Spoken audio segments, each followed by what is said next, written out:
This is the Big O Show.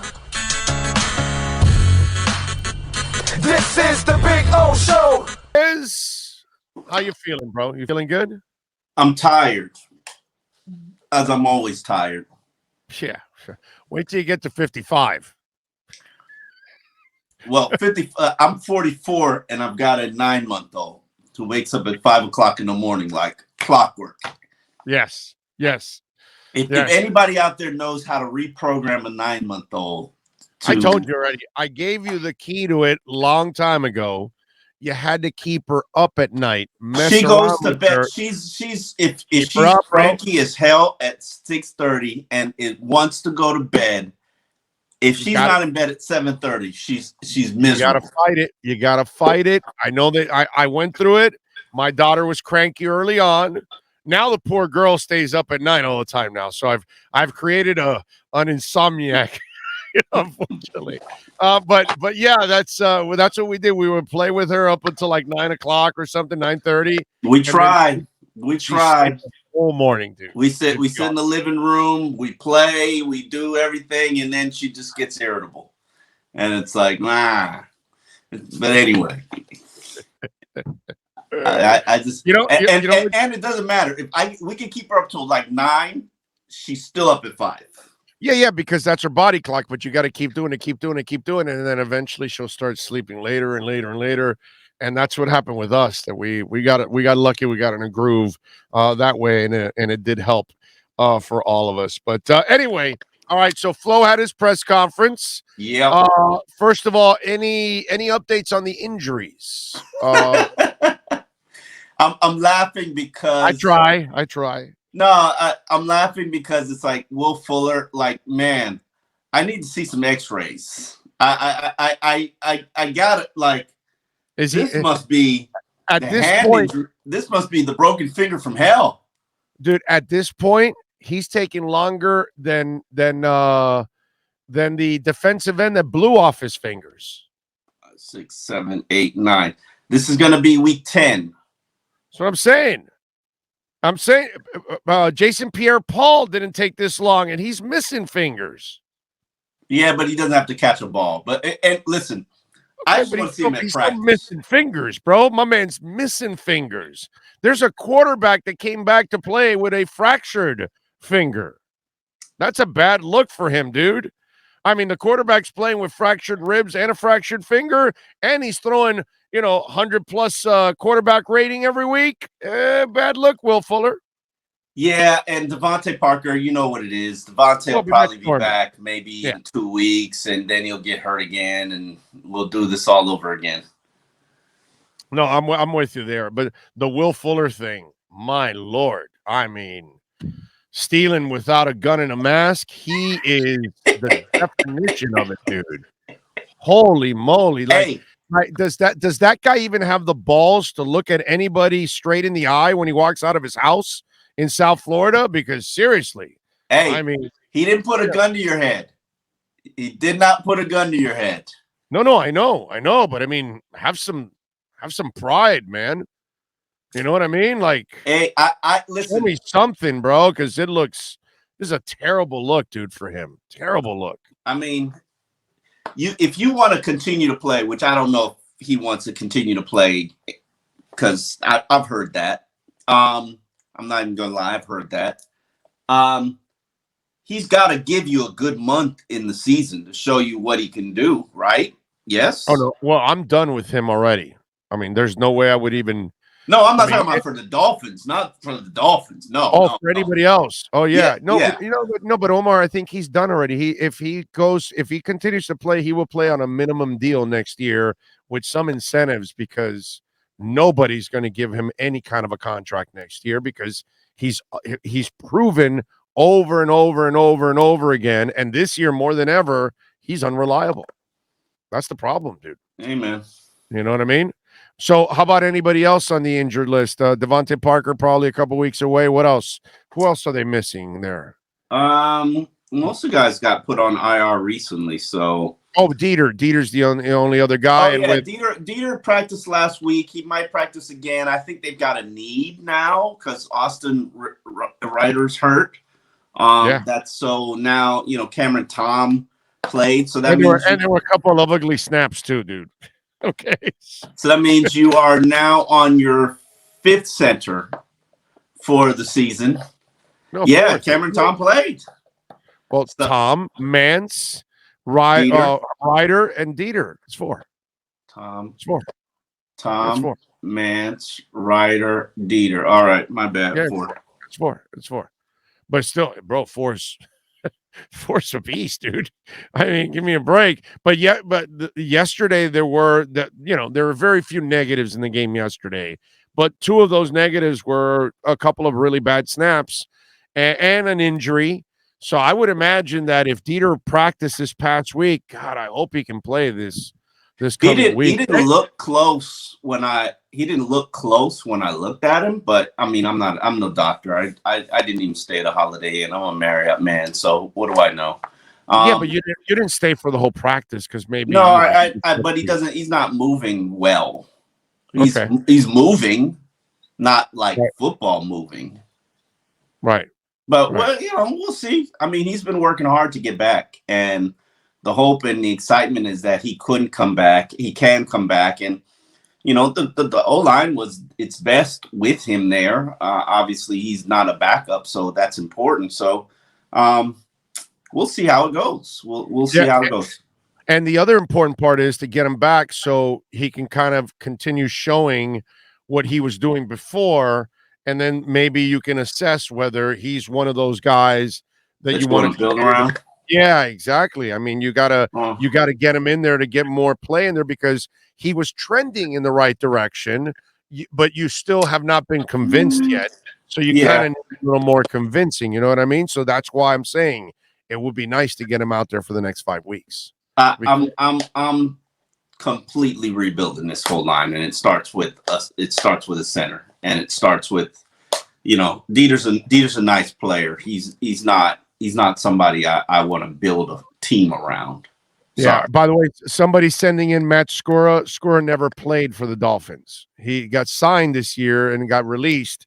He never got to a regular season game, so he doesn't. Did count. I say Skura? No, we didn't. No, okay. But he never played. So he can't be counted.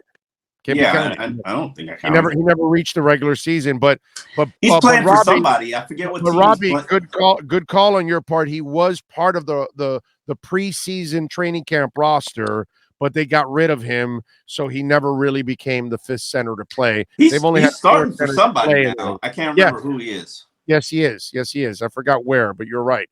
He is helping somebody out right now. Yeah, you're right about that. He's a Cantor client. They usually play. They're usually players. All right. So what else came from the press conference that stood out to you? Just more flow. Do your job. Rookie class. They're playing like rookies, and he brought up the rookie wall, and that's true. That's very important because Tim Reynolds asked him a question. They're not playing like rookies. The Tim Reynolds questions, and I love the Tim Reynolds questions. He asked wonderful questions. Him and Hal. But the rookies are trending in the right direction, and it's and what people are not getting is that it's the investment in playing time. They weren't playing that well earlier in the season, and as they begin to play and begin to make mistakes and learn from those mistakes and get more comfortable, they begin to play better. It's a process. Jalen Phillips, remember he didn't play a lot in the first month. We were asking in fact, he's not playing a lot now. He went from being a every down guy to we don't trust you being an every down guy, so we're gonna put you on hand in the ground pass rusher guy. Then they were like, okay, no, not hand in the ground pass rusher guy. You're just our 3rd down guy, and come on the field pass rushing situations. And because it was puzzling to me that he really only came on the field in pass rushing situations, the pass rushing package, but when you have that kind of productivity, and a lot of his rushes, if you look at them, they're just free rushes. He's not. I got my edge and it's just me. No, it's just get upfield, find a hole, get in it. Yeah, that's fine. Build confidence, bro. Let him do what he's comfortable in. Exactly. And I don't know how they didn't start this off like this from the beginning. I'll give you an example of what Belichick is doing, and I think it's genius on his part. So he drafts a young quarterback, and unlike the Dolphins, he has an offensive coordinator, an offensive line coach, an offensive line, a running game, and receivers. But if you notice, he's got him playing in a box. Doesn't really have him taking a lot of chances. He's telling the kid, manage the game, get the ball to the playmakers, don't make mistakes, get rid of the ball quickly. And I think eventually they will then expand his game and have him go deeper and deeper and take more chances. But I think what they're doing is they're piecemealing him and having him learn the game, having him learn the defenses that he's seeing, all of those things to then gradually build it up to that point so they can get to where he is a complete quarterback. If he can get there, we don't know if he can, but I like the way they're doing it. And I agree with you that they should have done that. I don't think it's any different than the way the Dolphins are doing too. Well, no, Tua's doing it out of desperation because he has no line. He has to get rid of it quickly.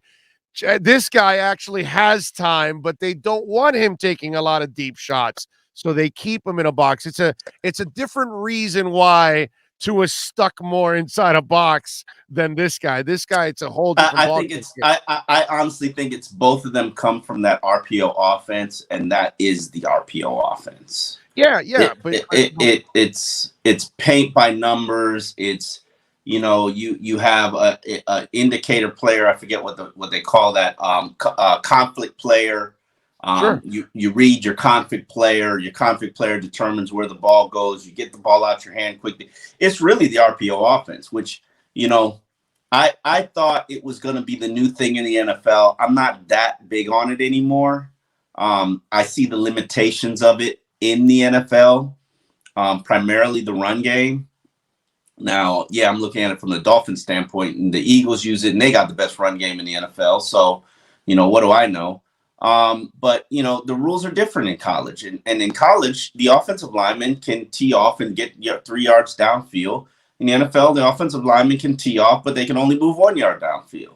It's a little bit different because for people who don't know the RPO, in the RPO, offensive linemen don't know whether it's a run or a pass. They are just doing the play the exact same way every single time, and they're supposed to reset the line of scrimmage and create openings. Well, if you can't move off 1 yard without being engaged, they can be engaged and move 1 yard. Right. Move more than 1 yard. But, when teams know you're running the RPO, their goal is to not allow you to be engaged with them. And if you're not engaged, you can't move. And then, it's basically possible penalty. So there's so many tricks to it. If the rules were unilateral between both leagues, and I hope the NFL would get to the point where they say, hey, in an RPO you can be downfield 3 yards. That would make sense if you want this style of offense that's taking over college football to sort of catch fire in the league and make it a more flashy style of play. You change the rules and adapt the college rule. Omar, well, it looks like now the kid has played 16 games. Yeah. 351 of 524 for 3,515 yards, 21 touchdowns, 11 interceptions, 67% completion percentage, 90.5 passer rating, and 6 rushing touchdowns. So he's accumulated 27 touchdowns and 11 interceptions. What would you call that as a rookie season? I would call it an above average rookie season. I would call it satisfactory. I would call it, don't forget the record 9-7. Let me add, no QB coach, no O-line coach, no offensive coordinator, and a bad offensive line, and no running game. How much more impressive are those numbers? What's interesting about that, and I wrote a column in the Sun Sentinel, which is, annoying the hell out of me on Twitter because it's funny that, everybody always says I'm a Tua critic and hater. I sit here and I talk to you 2 times a week. We sit and have 30-minute conversations. I know I'm a Tua supporter. I know I'm a Tua believer. Like, yeah. I do my own show, X's and Omar. I spent 2 years advocating for the Dolphins to draft him before he was actually eligible. Tank for Tua, but I hate Tua, clearly. So now that I say, he's shown you enough as a young rookie player to say he's not the problem. He's the guy that you should be investing in. Now, am I shooting my shot at Aaron Rodgers? Yes, I'm shooting my shot at Aaron Rodgers. I think everybody in the NFL should be shooting their shot at Aaron Rodgers, no matter who you have at quarterback. If his name isn't Russell Wilson or Tom Brady. But wait a minute, he's not shooting his shot with the vaccine. I'm sorry, I couldn't help myself. Go ahead. I'm sorry.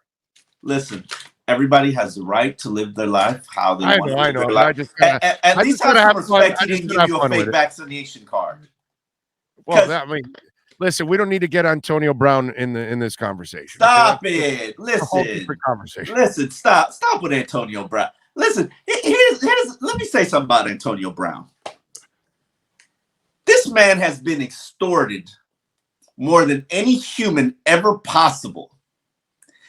And you mean the moving truck driver extorted him when he beat him up in the truck? You mean when he threw out the furniture off a 14th floor story and the couch? I'm missing that. You didn't know about the couch he threw off a 14th floor story and it landed close to a kid? No. Oh, yeah. What year was this? When was this? Oh, you didn't know that. Oh, you're not keeping up with all of the stories. Lots of stories with Mr. Antonio Brown. Come on, don't try to paint an innocent picture with that. No. Anyway, think about this. Like, okay, my chef knows that I got a fake vaccination card. For real, everybody that works with him, everybody, bro. He don't pay people. That's his problem. Well, I'm just saying, but let's not paint any innocent picture with Antonio Brown, okay? That's the moron filming everybody on Facebook in the locker room. With a face like he looks like he's drunk or high when he isn't, but he just looks like he's drunk or high in that locker room and just with that stupid ass smile. Meanwhile, there's a naked Pittsburgh Steeler behind him and he's like, whatever. And it's like, so I just want to make sure we know who we're talking about here. Listen, okay? Antonio, bro, come on, bro. On the vaccination card, like, for real? Like, dude, whether it's true or not, I just had to have fun with the story. It went with the moment. Like, come on, for real? Omar. It's just jokes. We're just having fun. I gotta have fun. That's it. No, but I'm saying, they're trying to take him down, with a fake vaccination card. Like, for real? Yeah, that's serious, Omar. That's serious, dude. Listen. No, you're putting people at risk, dude. You can't say you're vaccinated and you're really not, because there is a different protocol. Because if you're not vaccinated, you're at more risk than a person that's not. That is. We don't know. Half these people. We don't know. One, you're taking everybody's word because nobody's watching you get vaccinated. No, dude. I'm taking the CDC's word. Okay, they're the experts. I'm not, dude. No. I'm talking about the vaccination. Well, this whole vaccination. And I'm a supporter. I'm an advocate. My wife is on the front lines. I totally support vaccination. Booster shots, I don't know about that. But I totally support vaccinations. I got my booster. I know, because you got pre-existing conditions and circumstances. I got 5 cents in my heart, bro. You're damn right. Yeah. Check out yet, man. I get tested every week. And I'm sorry. I have the vaccination. I got my 2 shots. I've been out in the world. I hang out from time to time, not very often. My daughter is sick every other week in childcare. I haven't caught COVID. Not saying that I won't catch COVID. My wife works in a hospital, but I'm tested every week and I'm good. So why do I need the vaccination? Why do I need the booster? Oh, because the vaccine loses efficacy. I think is how they say it. So it's not as potent as time goes on. So you need to kind of revitalize the antibodies, and that's why you get the booster. I'll revitalize the antibodies, or consider it a year from now. A year from my initial vaccination. You can actually test your antibodies to see where you're at, and they'll tell you that, oh, you're fine, you're good right now, or they'll tell you you're low, and then you can go get the booster. And you might be right, Omar. You may not need the booster for a while. You know what I mean? But because again, about medicine, none of it is perfect. That's why doctors are studying their entire lives. It's sorry, doctors. You know what's funny? You know what's funny about what you're saying? And I didn't know this. I have a friend, my best friend, his wife is she's like a super high level, like complicated pregnancy doctor. I forget what they call it. This woman has been in school, like, God, she's in her mid-30s, and she just finished and has finally got her job and is not anymore a resident. And lo and behold, she's still got to take tests. It's like, goddamn. Like, Are you serious? I go through all that, and then every year you gotta test me? Yeah. That's crazy. And then we sit here and we question these people? Like, are you insane? Right. But what can I tell you? It is what it is, bro. But anyway, first season for him, it looks, complete season. And especially under really difficult here's the most important telling stat, which I wrote in my column. Ryan Tannehill's final 16 games as a Dolphins player. That includes the end of the 2016 season when he got hurt, and includes his final year in 2018. Okay. He had a 10-6 record. Okay. Ryan Fitzpatrick, a 17-year veteran. Final 16 games, which is a collection of 2020 before he got benched, and 2019. He had a 9-7 record. Okay. Tua's first year in the NFL, and all of them comparable stats. Tua, first year in the NFL, still doesn't know everything that defenses can throw at him. Doesn't have shit to work with. Doesn't have the knowledge of a Fitzpatrick. No knowledge of the Fitzpatrick, no arm of Tannehill, no athleticism of Tannehill. Like, you know what? I was saying this to John Conjimmy yesterday. You know what I took for granted with Ryan Tannehill? Remember his first year quarterback in 2016? He lived on a steady diet of comebacks and 15-yard outs. Yeah, Heartline. Yeah, to Heartline. Exactly. Yeah. You know how complicated that pass is to throw? And how much of an arm you have to throw it? He lacks no athleticism whatsoever. And none. Ryan has it all. And to think that, like, I took that pass for granted. Like, Tua can't throw that pass to save his life. Like, it ain't happening. So, like, as I've said to you before, if we could collect and combine Tannehill's athleticism, his arm talent, with Tua's intellect, savviness, pocket presence, accuracy, anticipation, man, you have one hell of a quarterback. Yeah. You saw him yesterday, right? No, I didn't see. I know he lost. They lost 36-13. He don't have anything to work with, right? Wait a minute. All right. No, you're right. The receivers were injured, but I've seen Tua with a whole bunch of lesser guys too in play. That's true. But Tannehill was 11 of 21 for 93 yards, a touchdown, and an interception. But here's the amazing part of all of this. They rushed 39 times for 270 yards. Wow. No Derrick Henry. Donta Freeman had 19 for 109, and Dontrell Hilliard had 12 for 131. So what you trying to say, Big O? What you trying to say? My man had a running game and still couldn't get it done yesterday. Hey, listen. It's funny how the NFL... Can you give Tua 270 yards rushing, please? Do me a favor. Give Tua 270 yards rushing. Only in my dreams. You won't beat him, bro. The Hawaiian sensation will beat everybody with 270 yards rushing. I got to look up what Najee Harris did this week. I have a sick obsession. Big Ben is he's cooked, bro. He's been so is Cam Newton. Come on, bro. Well, I knew that already a while ago. That's that, but I'm saying that is the proof, and this is my fear about Tua.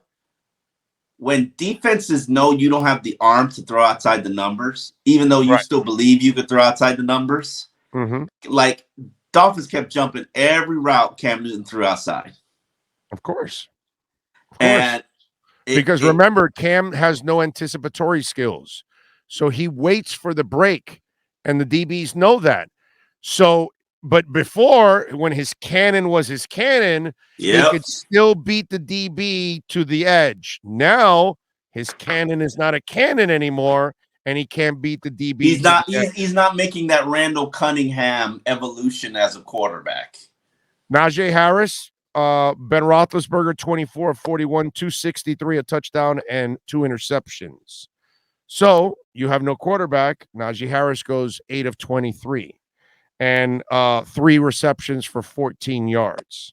Oh, not a good day for Najee. He was a non-factor yesterday. Cincinnati just Cincinnati. Cincinnati's the new monsters of the Midway in that division at this point in time. Okay. I'm not buying it. I'm not. Well, Najee Harris had 2.9 yards this week, 3.3 the week before against the Chargers, 12 for 39. Then against Detroit, who's a terrible team, he had 4 yards a carry, 26 for 105. He's got a horrible offensive line. And that's my point. Yeah. 22 of 62 for 2.8 yards against the Bears, 26 for 91, 3.5 against Cleveland, 24 for 81, 3.4 against Seattle. He had a good one against Denver, 23 for 122 for 5.3. But what my point is, and his first couple of games against Buffalo, 16-45, 2.8, 10 for 38, 3.8, 14 for 40, 2.9 against Cincinnati. He got stumped by Cincinnati twice.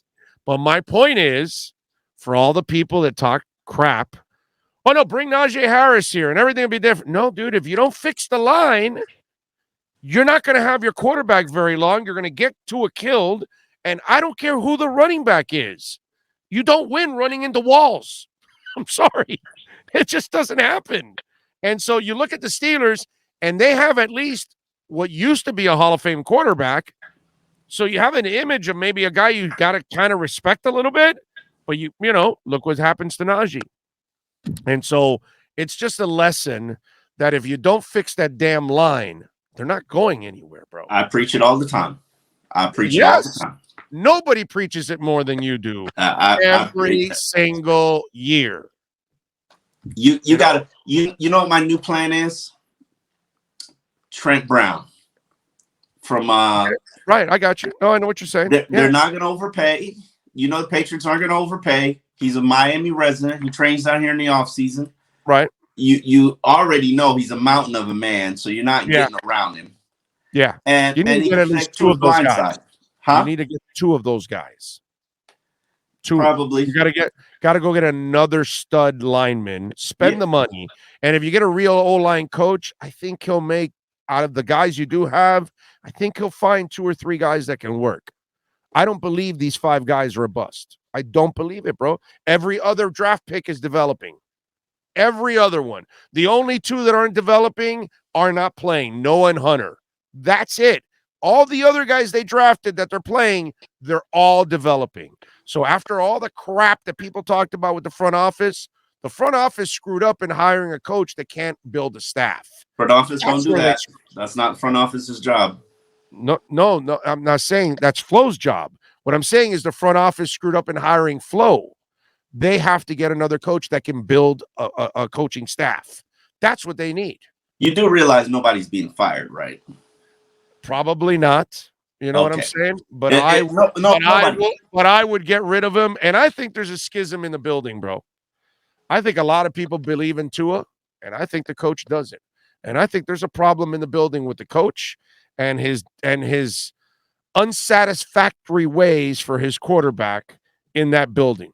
I'm just telling you, when I saw Marino do that on the field, that to me tells me that there's something. Nobody knows the conversation that they had. Nobody knows what was said. Nobody, listen. You're right. And Every quarterback is going to face adversity at some point. I don't care that Tua's adversity is the Dolphins want to step out and get with Deshaun Watson. If that's your biggest problem, like, okay, trust me, it's not your biggest problem. Well, that's not your biggest problem. Yeah, it's not. Exactly. Again, it goes back to the Najee conversation. You go ahead and trade Deshaun Watson, and he won't last more than 5 or 6 games either behind that line also. So you could get all the things. Go draft Najee. Go draft Deshaun Watson. Dude, if you don't fix the hogs in the front, they're not going anywhere. They're going to be the same team every year, bro. I just, some guy told me, well, no, you can't fire Flo because you lose the defense. And I go, so what? You want Dave Wanstead again? Is that what we're doing? We're going to watch Jalen Phillips become Jason Taylor and get old? We're going to watch. I think we're going to watch Flo conversation We're going to watch these 2 beautiful safeties that you're developing become Sam Madison and Pat Surtain and get old on us. We're gonna get Raekwon Davis and he's gonna get old on us like Tim Bowens because you can't solve the offense. No, dude, I'm not doing this again. You did it with Wanstead. You can't keep doing it with this guy. If you can't fix the offense, you can't be a head coach. Simple. Nobody's fired. Nobody's getting fired, bro.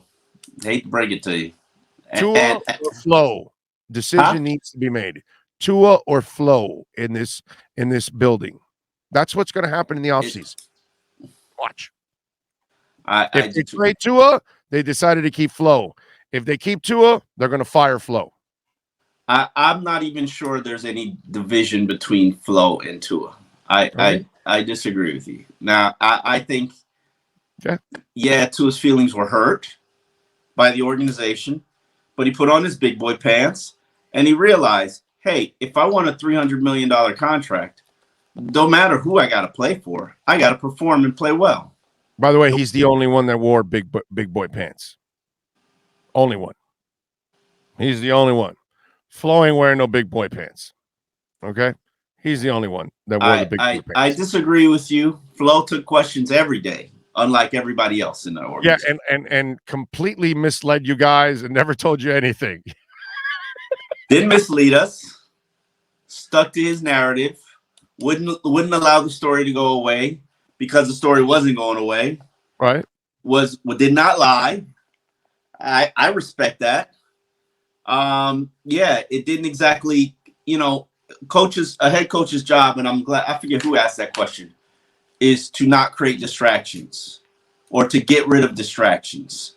Well, that was a huge distraction that clouded hung over the team for a month, if not longer. I've only covered coaches that didn't want distractions.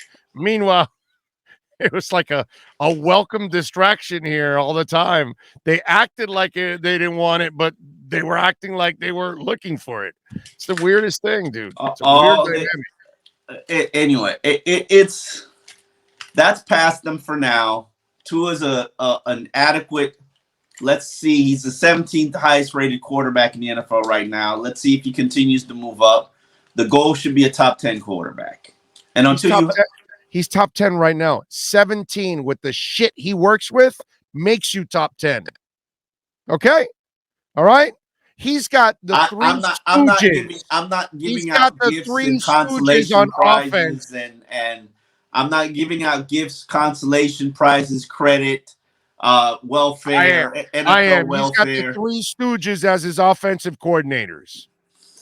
Okay? He's got Mo, Curley, and Shemp deciding who the hell calls a play. No, I like this one. No, I like that. No, boom, pop, everything going on. It's all three stooges, bro. Never that. Never that. They have always had one universal play caller. Do they create the game plan together? Yes, they do.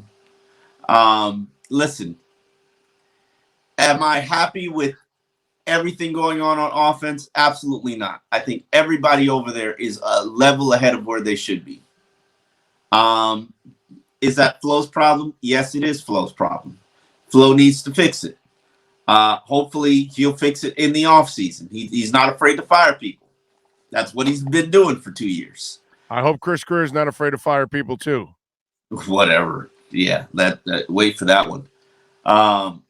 Chris, I think the reality is I think Flo is safer than Chris, and that's just the reality of it. Okay. And all right. I don't care either way. I'm on my 4th, 5th regime.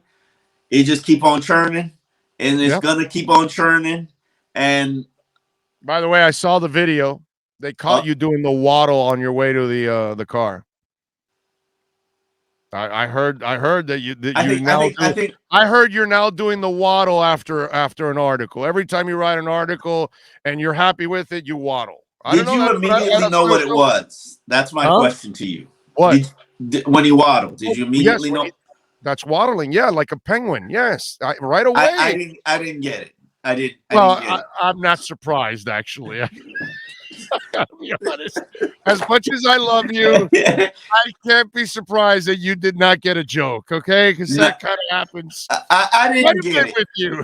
And wouldn't you know, Christian Wilkins is behind the waddle? Yes, why not, Mr. Personality? Of course. All right. I don't want him and Hunt to ever leave this team, ever. I want them to stay here forever. They are a pleasure to cheer for, and they're a pleasure to, listen to because they're characters. They do deserve a show together. That would be fun. Yes, definitely. That would actually be very interesting, and that's the kind of stuff that I would do if I was, running a station and all that. But of course, the Mickey Mouse crap that goes on in this town, what are you going to do? You know what I mean? It is what it is. But yeah, I mean, those two guys are just absolutely awesome. Speaking of that, okay, kid has 77 catches for 759 yards, 5 touchdowns. Yesterday, 9 for 137 and the touchdown overall. He's mature beyond his years. One of the things, he reminds me a lot of Bam Adebayo, that he's a kid that is so gifted, but at the same time grounded enough that he's not going to allow the moments to take over. He's still going to put in the work. And I really like this kid. The more I see him and the more I see what he's done in a rookie year in a really difficult environment, I think it's really impressive what Jalen Waddle is doing. Okay. You don't think so? Really? You're not impressed by that young man? I think in every way, shape, and form. I think he could do more.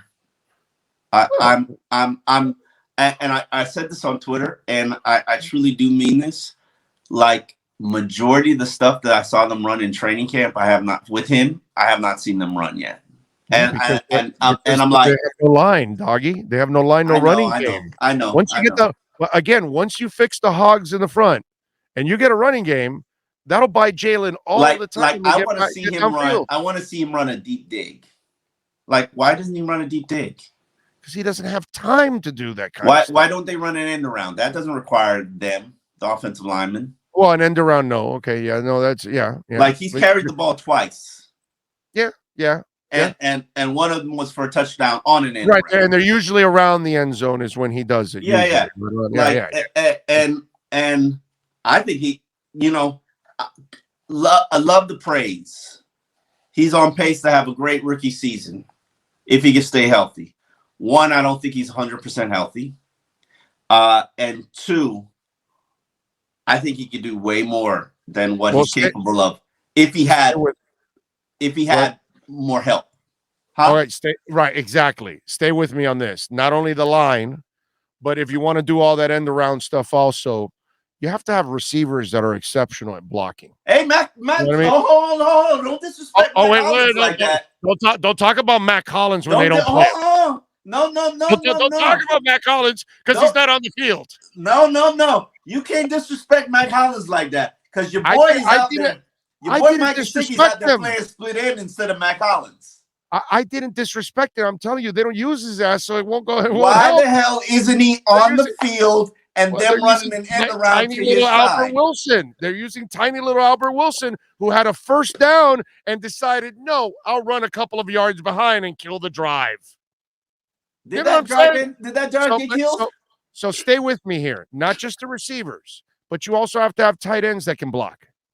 All these kind of things you need on the tight ends that can block, except for with the guy you can't acknowledge is not a tight end. He's a receiver and he's a big tight end. He is a receiver now. He is playing receiver. But he's a tight end. It doesn't matter to me. There's lots of them like that in the league. I have no problem. You're the one that can't get out of the 80s and the 90s, bro.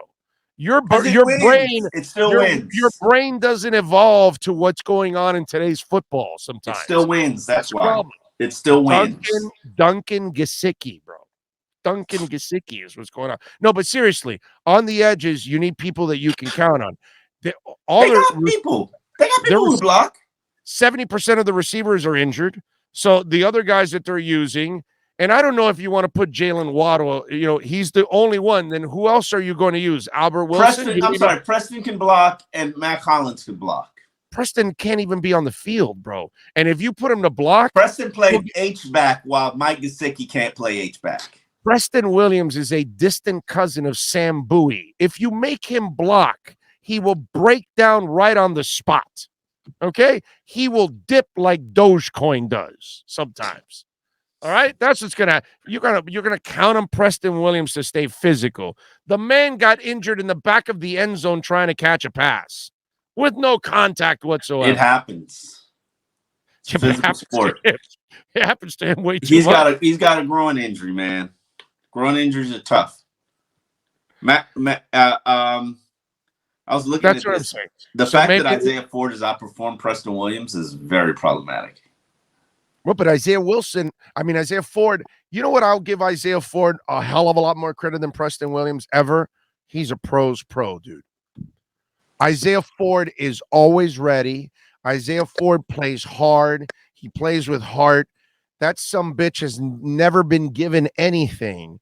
So he never lets up at any moment. So whenever you give him an opportunity, he stays ready and he's hungry and he wants to succeed.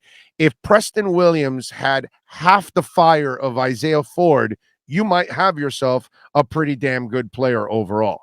You know what I mean? If he played with the kind of heart that Mac Hollins has, he might be a really good player overall. Preston Williams, to me, man, is just kind of he is the definition of this generation. That's kind of what I look at with him. You know what I mean? This is a guy that I honestly don't know him well enough. He's of the generation where I'm not even sure I was in the locker room when he was here as a rookie. This is third year. This is third year. Yeah, I think I was in the locker room. His rookie year, you were for his rookie year, definitely. I'm sure you were probably in the scrum where X said he was a frontline player and stuff. I said he was like a Pro Bowl talent. Right. And he does have Pro Bowl talent, no question about it. He is. The Lord blessed him with that kind of ability. It's the other stuff that's the problem. All right, one more thing before I let you go. Jalen Phillips. All the bitching and whining and moaning. He now has 6.5 sacks. JT had 5 in his rookie year.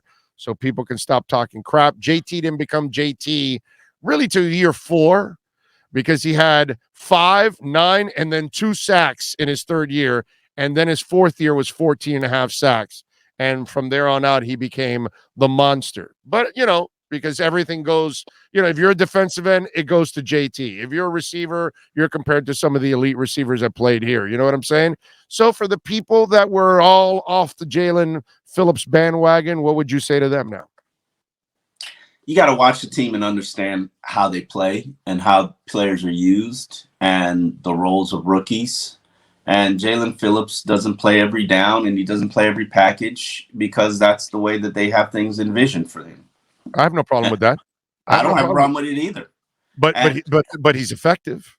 They put him in positions to be successful, and he's successful. He's been successful lately, and he wasn't. The same thing with Agba. He was getting good rushes. It just wasn't hitting home. Right now, I'm happy for him that he's having success. I would like to see Agba have a little bit more success because. That this is probably his last big payday opportunity. So, and I'm always rooting for guys to get their last big paydays, whether it be with the Dolphins or another organization.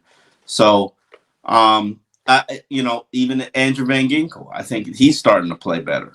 Everybody is starting to play better because they're a little bit more comfortable in what they're being asked to do. Yeah, and Agba will get better as Jalen Phillips gets better, because now when you have two That's monsters, true. A lot of Phillips pass rushing people, when they go back and they look at the film, they'll realize that Phillips was a free rusher. He decided where he went to rush, and most of the time he was doing it right next to Agba, and they're twisting stunts together. And I think that I've noticed that for the past couple of weeks, and I think that's a brilliant approach and a brilliant strategy. And I'm glad things are paying off for both of them. Yeah, and paying off for Dolphins, baby, because it's 4 in a row. Follow him on Twitter at Omar Kelly and catch his exceptional work there at the South Florida Sun Sentinel. Oh, as always, thank you, my brother. Appreciate you big time. All right, man. Talk to you later. You got it. There you go. Omar Kelly.